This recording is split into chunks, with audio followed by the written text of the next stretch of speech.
మైదానం. 'మైదానం' అనే నావెల్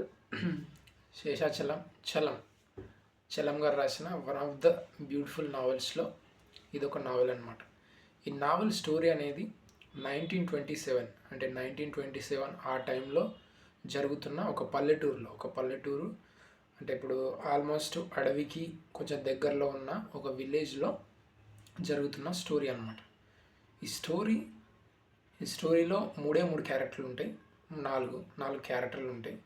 ఆ క్యారెక్టర్స్ ఏమిటి అంటే రాజేశ్వరి అనే అమ్మాయికి రీసెంట్గానే పెళ్ళి అవుతుంది. ఆ పెళ్ళైన అమ్మాయి ఒక విలేజ్లో ఉంటుంది. అంటే మంచి పెద్ద ఇల్లు అంటే వాళ్ళ హస్బెండ్ లీడర్ అనమాట. లీడర్ కాబట్టి అతనికి చాలా పనులు ఉంటాయి. సో అతను ఊరికే పని మీద బయటికి వెళ్తూ ఉంటాడు. కానీ ఆ అమ్మాయి రాజేశ్వరి అనే అమ్మాయి ఎవరైతే ఉన్నారో ఆ అమ్మాయి చాలా బ్యూటిఫుల్గా ఉంటుంది. అంటే ఇంకా 36, 34 అన్నట్టుగానే ఉంటుంది అనమాట. చాలా బ్యూటిఫుల్గా ఉంటుంది. ఇన్ఫ్యాక్ట్ అంత కరెక్ట్ ఏజ్ కూడా ఆమెది కరెక్ట్ అదే టైంలో పెళ్ళయింది కాబట్టి ఇంకా పిల్లలు కాలేరు అనమాట. అమ్మాయికి పిల్లలు కాలేరు. అట్ ది సేమ్ టైం వాళ్ళ హస్బెండ్ ఎవరైతే ఉన్నారో అతను ఎప్పుడు కూడా పని మీద బయటికి వెళ్తుంటాడు. బట్ అప్పుడప్పుడు వాళ్ళు కలిసినప్పటికి కూడా అంత ఒక ఫీలింగ్తో కానీ, ఒక లవ్తో కానీ, ఒక ఎఫెక్షన్ కానీ వాళ్ళ లైఫ్లో ఉండదన్నమాట. ఉండకపోవడంతో వాళ్ళ సెక్షువల్ లైఫ్ అవ్వచ్చు, వాళ్ళ లైఫ్ స్టైల్ ఇద్దరి మధ్య వాళ్ళ రాజేశ్వరి అండ్ వాళ్ళ హస్బెండ్ లైఫ్ ఏదైతే ఉందో అది కరెక్ట్గా సాగదనమాట. అంటే ఒక యాంత్రికంగా సాగుతుంది అనమాట. అంటే ఒక లవ్ అండ్ ఎఫెక్షన్తో జరుగుతూ ఉండదన్నమాట. అదే టైంలో అమీర్ అనే ఒక పర్సన్ వాళ్ళ ఇంటికి వస్తూ ఉంటాడు అనమాట. అంటే లీడర్ పని ఉంటుంది కదా, మామూలుగా చాలామంది వస్తుంటారు విలేజ్లో. ఇప్పుడు వాళ్ళు లీడర్ కాబట్టి వాళ్ళ ఇంటికి వస్తుంటాడు అనమాట. రాజేశ్వర్తో స్టార్టింగ్లోనే మాట్లాడుతూ ఉంటాడు. ఆ టైంలో 1927 టైంలో అసలు ఒక అమ్మాయితో మాట్లాడడం అంటే వేరే పర్సన్ వచ్చి మాట్లాడడం అనేది చాలా జరగని పని అనమాట. బట్ ఈ కథలో జరుగుతుంది. సో అమీర్ అనే పర్సన్ వచ్చేసి డైలీ రాజేశ్వర్తో మాట్లాడుతూ ఉంటాడు. సో వాళ్ళిద్దరి మధ్య కొంచెం పరిచయం పెరుగుతూ ఉంటుంది అనమాట. పెరిగి ఆ పరిచయం కాస్త ఇంకా సెక్షువల్గా కూడా వాళ్ళు ఇన్వాల్వ్ అవుతారు అనమాట. సెక్షువల్గా ఇన్వాల్వ్ అవుతారు. అండ్ వాళ్ళిద్దరి మధ్య లవ్ అండ్ ఎఫెక్షన్ ఏవైతే ఉన్నాయో అవన్నీ కూడా స్టార్ట్ అయిపోయి వాళ్ళిద్దరూ ఇంకా డీప్ లవ్లో ఉండిపోతారు అనమాట. సో అప్పుడు అమీర్ ఆమెను అడుగుతాడు అనమాట, నువ్వు నాతో పాటు వచ్చే మనం ఇద్దరం వెళ్ళిపోదామని చెప్పేసి చెప్తే ఇమ్మీడియట్గా రాజేశ్వరి ఓకే చెప్తుంది. ఎందుకు అనేది మనకు రచయిత కరెక్ట్ ఎక్స్ప్లెనేషన్ ఇయ్యాడు. కానీ అంటే రాజేశ్వరి తన లైఫ్లో ఉన్న ఎంజాయ్మెంటు అమీర్తో చాలా వరకు ఉంది అండ్ అతనితో సాటిస్ఫైగా ఉంది కాబట్టి రాజేశ్వరి కూడా ఒప్పుకుంటుంది, నేను నీతో పాటు వస్తా అని చెప్పేసి. వాళ్ళిద్దరు కలిసి ఊరవతల అంటే ఒక మైదానం ప్లేస్లో, మైదానం అంటే పెద్ద గ్రౌండ్ లాగా అట్లా అంటే ఏమంటారు ఖాళీ ప్లేస్ అనమాట. ఊరికి చివరిలో ఒక ప్లేస్లో ఒక చిన్న గుడి ఉంటుంది. దాని పక్కన ఒక మంచి రివర్ ఉంటుంది. అంటే రివర్ అంటే మంచి కాలువ, వాటర్తో ఉండే కాలువ. అండ్ ఒక మైదానం ప్లేస్లో ఒక చిన్న గుడి ఉంటుంది. ఆ గుడి దగ్గరికి వెళ్ళేసి రాజేశ్వరి అండ్ అమీర్ అనే వాళ్ళు అక్కడ సంసారం పెడతారనమాట. ఎందుకంటే ఊరిలో ఉంటే లీడర్ అనే అతను ఎవరైతే ఉన్నారో అతనితో వచ్చే ప్రాబ్లమ్స్ అవి ఉంటాయని చెప్పేసి ఆమె ఊరి చివరికి తీసుకెళ్తారనమాట. అమీర్ ఊరి చివరికి తీసుకెళ్ళి అక్కడ వీళ్ళ సంసారం, వీళ్ళ రాజేశ్వరి అండ్ అమీర్ వీళ్ళిద్దరూ మంచి కాపురం చేస్తారు. ఇన్ఫ్యాక్ట్ వాళ్ళు ఎంత అనుభవిస్తారంటే అంటే వాళ్ళ జీవితాన్ని చాలా హ్యాపీగా, చాలా బ్యూటిఫుల్గా, అంటే ఏదైతే తను ఒక సుఖం కానీ ఇదంతా కూడా ఎక్స్పెక్ట్ చేసిందో రాజేశ్వరి అంతా కూడా అమీర్తో తనకి దొరుకుతుంటుంది అనమాట. ఇదే టైంలో వీళ్ళ మేనమామ ఎవరైతే ఉన్నారో అంటే రాజేశ్వరి మేనమామ ఉంటారు కదా, ఆ మేనమామ ఒకరోజు వస్తాడనమాట. ఈ మైదానం ప్లేస్కి వచ్చేసి అట్లా నీ మంచిగా ఉన్న హస్బెండ్ని, మస్తు ఆస్తున్న హస్బెండ్ని వదిలేసుకున్నావు అని చెప్పేసి అడుగుతాడు. సో మేనమామ అడుగుతాడు, మంచిగా ఇట్లా ఆస్తున్న హస్బెండ్ని వదిలేసుకొని వచ్చినావు, ఇక్కడేం బాగుపడుతున్నావు నువ్వు, ఇక్కడేం ఆనందంగా ఉంది, నాతో పాటు వచ్చేసి నేను తీసుకెళ్తా, సర్ది చెప్తా నీ హస్బెండ్కు, ఎట్లనన్నా నేను క్షమిస్తాడు అదేనని చెప్పేసి చెప్పినా కూడా రాజేశ్వరి ఏం చెప్తా అంటే నేను ఇక్కడే సంతోషంగా ఉన్నాను, నాకున్న దాంట్లో నేను చాలా అమీర్తో చాలా సంతోషంగా ఉన్నాను, అతను నాకు చాలా నన్ను ప్రేమిస్తున్నాడు, నేను అమీర్ని ప్రేమిస్తున్నాను అని చెప్పేసి చెప్తుంది అనమాట. చెప్తే ఇంకా ఏం ఉపయోగం లేదని చెప్పేసి మేనమామ కూడా వెళ్ళిపోతాడు ఫైనల్గా. ఇంకా ఈ అమ్మాయితో ఏమంటారు అది ఎట్లాగూ రాదు అని చెప్పేసి ఆయన కూడా వెళ్ళిపోతాడు. అప్పుడు అదే టైంలో అమీర్కు రాజేశ్వరి ఇద్దరు మాత్రమే ఆ మైదానం చిన్న గుడిసెలో వాళ్ళు ఉండేటోళ్ళు. అప్పుడు అదే టైంలో అమీర్తో పాటు రవి అనే ఒక అబ్బాయి వస్తుంటాడు అనమాట. ఆ అబ్బాయి ఎవరంటే అమీర్ని కలవడానికి వస్తుంటాడు అన్నట్టు. అదే టైంలో అమీర్ కొంచెం దూరం తీసుకెళ్ళి మాట్లాడుతుంటాడు అన్నట్టు. ఓకే, అంటే ఇప్పుడు రాజేశ్వరి అమీర్ ఇద్దరు ఉన్నారు. అమీర్ ఫ్రెండ్ రవి అనమాట. ఆ రవి అనేటోడు వీళ్ళ దగ్గరకు వస్తుంటాడు. వచ్చేసి అమీర్ని పక్కకు తీసుకెళ్ళి వాళ్ళిద్దరు ఏదో మాట్లాడతారు. రాజేశ్వరికి వాళ్ళు ఏం మాట్లాడుకుంటారో తెలియదు. ఒక్కొక్కసారి అమీర్ లేనప్పుడు రవి వస్తే రవిని అడుగుతుంటుంది, రాజేశ్వరి అడుగుతుంటుంది, ఏంటిది ఏం మాట్లాడుకుంటున్నారు మీరు ఇద్దరు అని అంటే చెప్పడు. రవి అనేటోడు చెప్పడు అనమాట. చెప్పకపోయేసరికి ఇంకా అమీర్ ఎక్కువగా ఉండకపోవడం స్టార్ట్ అవుతుంది అనమాట. అంటే అమీర్ రాజేశ్వరితో ఎక్కువ సమయం గడపకపోవడం అలాంటివి జరుగుతుంటుంది అన్నట్టు. రాజేశ్వరి దృష్టిలో రవి అనేటోడు వాళ్ళ ఫ్రెండ్ ఎవరైతే ఉన్నారో చాలా ఒక తమ్ముళ్ళలాగా, ఒక అన్నలాగా, ఒక సాటి మనిషిలాగానే చూస్తుంటుంది. కానీ వాళ్ళ రిలేషన్షిప్ కూడా మెల్లమెల్లిగా డెవలప్ అవ్వడం స్టార్ట్ అవుతూ ఉంటుంది అన్నమాట. స్టార్ట్ అయిపోయి ఒక టైంలో రవి కూడా అంటే రాజేశ్వరికి ఉన్న అందం అవ్వచ్చు, ఎందుకంటే చాలా బ్యూటిఫుల్ అమ్మాయి, ఆ అమ్మాయితో ఇతను కూడా ప్రేమలో పడిపోయి అప్పుడు రాజేశ్వరి అడిగిన దానికి సమాధానం చెప్తాడు అనమాట. ఎందుకు ఇట్లా నువ్వు వచ్చి డైలీ మీట్ అవుతున్నారు, ఏం మాట్లాడుకున్నారంటే అప్పుడు రవి ఏం చెప్తాడంటే అమీర్కు ఇంకొక అమ్మాయి అంటే చాలా ఇష్టము. ఆ అమ్మాయి విలేజ్లో ఉంటుంది, ఆమె డాక్టర్ చదువుకుంటుంది, కానీ ఆ అమ్మాయి అమీర్ని దేగట్లేదు అది అని చెప్పేసి చెప్తాడనమాట రాజేశ్వరితో. రాజేశ్వరి ఏమంటుంది, రాజేశ్వరి ట్రూ లవ్ అనమాట. ఇంకా అంటే ఫుల్గా లవ్ చేస్తుంటుంది ఆ అమ్మాయి అమీర్ని. అప్పటికి ఈ అమ్మాయి ప్రెగ్నెంట్ అవుతుంది. రాజేశ్వరి అనే అమ్మాయి ప్రెగ్నెంట్ అవుతుంది. ప్రెగ్నెంట్ అయిపోతే ఏంది నీ కడుపు ఎత్తుకుందని చెప్పేసి అమీర్ అడిగితే లోపల కడుపులో ఉన్న అబ్బాయి బయటికి రావాలనుకుంటున్నాడు, అందుకే అది అంత ఎత్తుకైంది, కడుపు అయిందని చెప్పేసి చెప్తుంది అనమాట.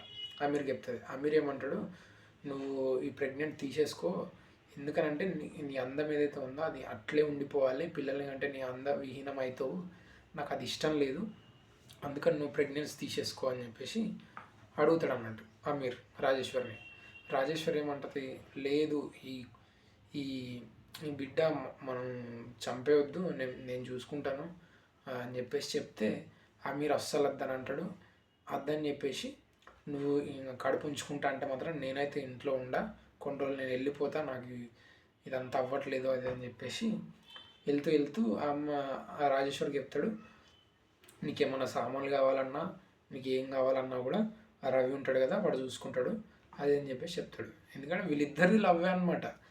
ఈ అమీర్ కూడా టోటల్గా లవ్ చేస్తున్నాడు అండ్ రాజేశ్వర్ కూడా సో డీప్గా లవ్ చేస్తుంది అన్నట్టు.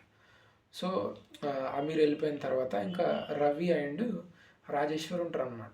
రాజేశ్వర్ ఉన్నప్పుడు వాళ్ళిద్దరి మధ్య కూడా ఫీలింగ్స్ డెవలప్ అవుతాయి, ఎమోషనల్గా డెవలప్ అవుతుంది అండ్ వాళ్ళిద్దరి మధ్య కూడా ఒక సెక్షువల్ అట్రాక్షన్ అనేది స్టార్ట్ అయిపోయి, అంటే స్టార్టింగ్లో తను రాజేశ్వరి ఎవరైతే ఉన్నారో ఆ అమ్మాయి జస్ట్ ఫర్ ఏమంటారు ఒక అన్నలాగా తమ్ముళ్ళలాగా అనుకున్న అమ్మాయి కూడా మెల్లిగా అతనితో ఫీలింగ్స్ డెవలప్ చేసుకొని వాళ్ళిద్దరు కలవడం స్టార్ట్ అవుతుంది అన్నమాట. సో అప్పుడు కొన్ని రోజుల తర్వాత మళ్ళీ అమీర్ వస్తాడు. అమీర్ వచ్చిన తర్వాత అమీర్కు వీళ్ళిద్దరి మీద డౌట్ స్టార్ట్ అవుతుంది. ఏంది వీళ్ళిద్దరు ఎప్పుడు ఇక్కడే ఉంటున్నారు, ఎప్పుడు మాట్లాడుకుంటున్నారు అని చెప్పేసి అతనికి ఆ విషయం తెలుస్తుంది, అమీర్కి కూడా తెలుస్తుంది. సో ఈ ట్రయాంగిల్ లవ్ స్టోరీ అనమాట. రాజేశ్వరి అమీర్ని లవ్ చేస్తుంది, రవిని లవ్ చేస్తుంది, వీళ్ళిద్దరిని లవ్ చేస్తుంది అండ్ వీళ్ళిద్దరు కూడా రాజేశ్వరిని లవ్ చేస్తున్నారు అన్నట్టు. అప్పుడు ఇంకా అమీర్కి కోపం వస్తుంది. కోపం వచ్చేసి కత్తి తీసుకొని వచ్చేసి రాజేశ్వరితో అంటాడు. రాజేశ్వరి దగ్గరకు వచ్చేసి నేను నువ్వు పక్కకి జరుగు, నేను రవిని చంపేస్తా అని చెప్పేసి చెప్తాడు అన్నమాట. లేదు అని చెప్పేసి ఆ అమ్మాయి అడ్డం వస్తుంది అన్నట్టు. రవిని ఏం చంపకు, ఏం చేయకు, కావాలంటే మనం ముగ్గురం కలిసి ఉందాం అని చెప్పేసి చెప్తుంది అన్నట్టు.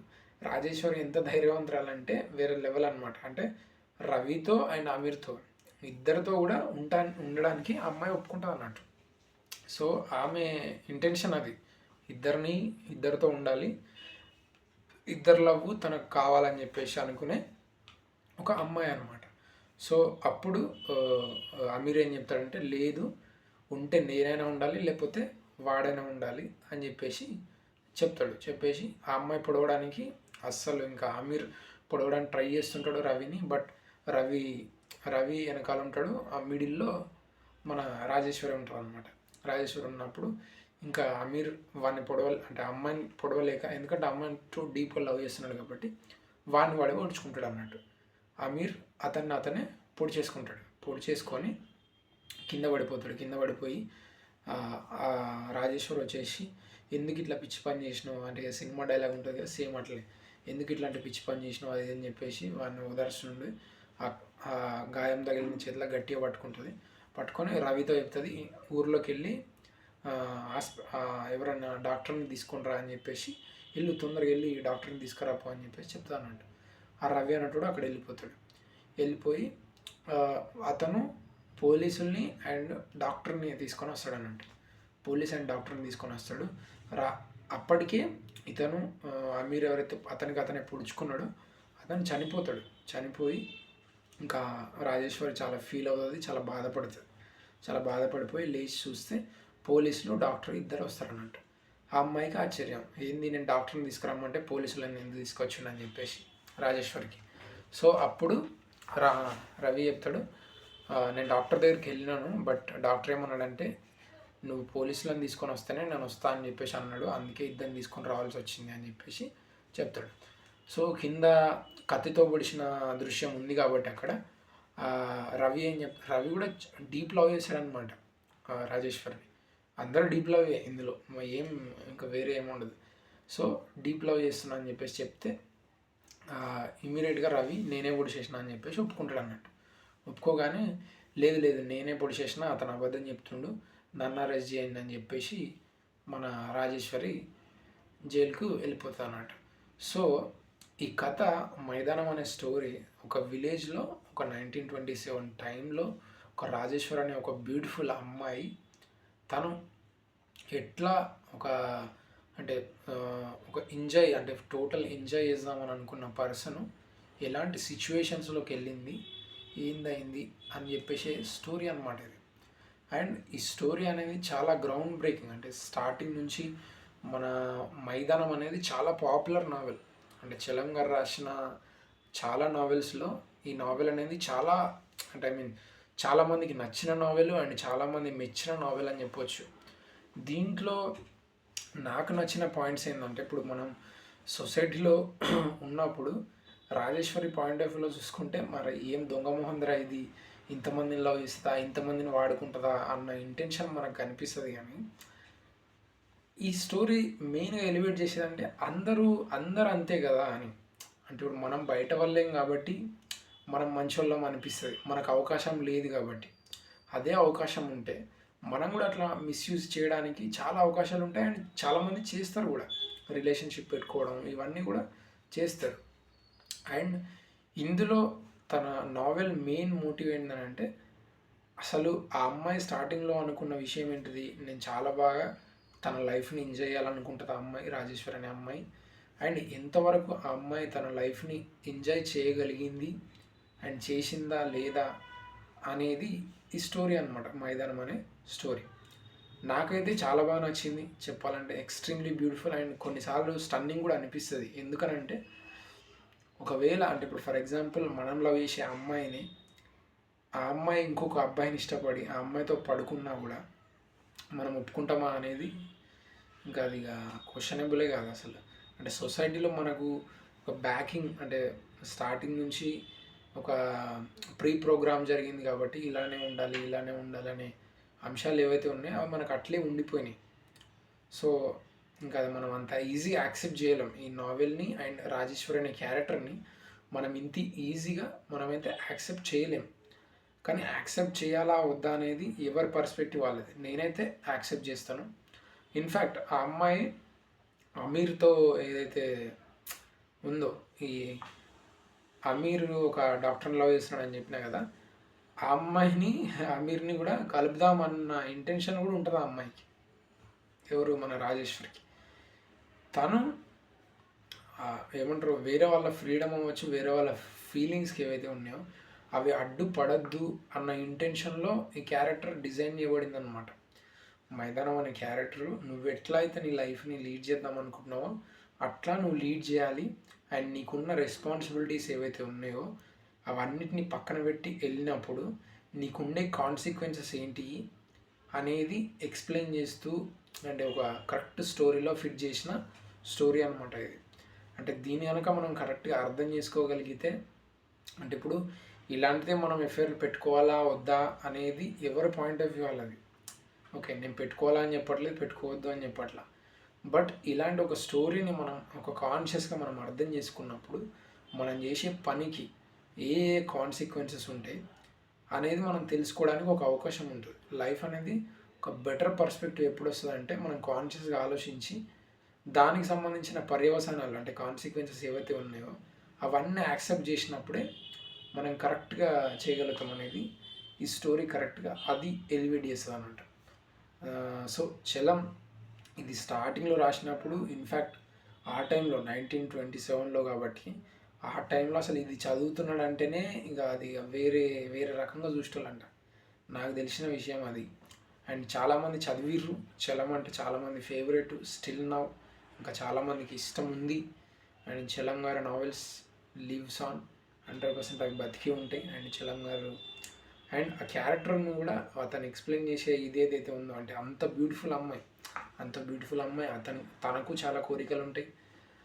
సో ఇలాంటి బేస్లో ఉన్న ఈ సినిమా అనమాట. So that's it, this is for today. I think మీకు ఎంతో కొంత నావెల్కి సంబంధించిన స్టోరీ అయితే అర్థమైందని అనుకుంటున్నా. That's it, thank you for watching. Please do subscribe for more stories, more videos and all. Thank you.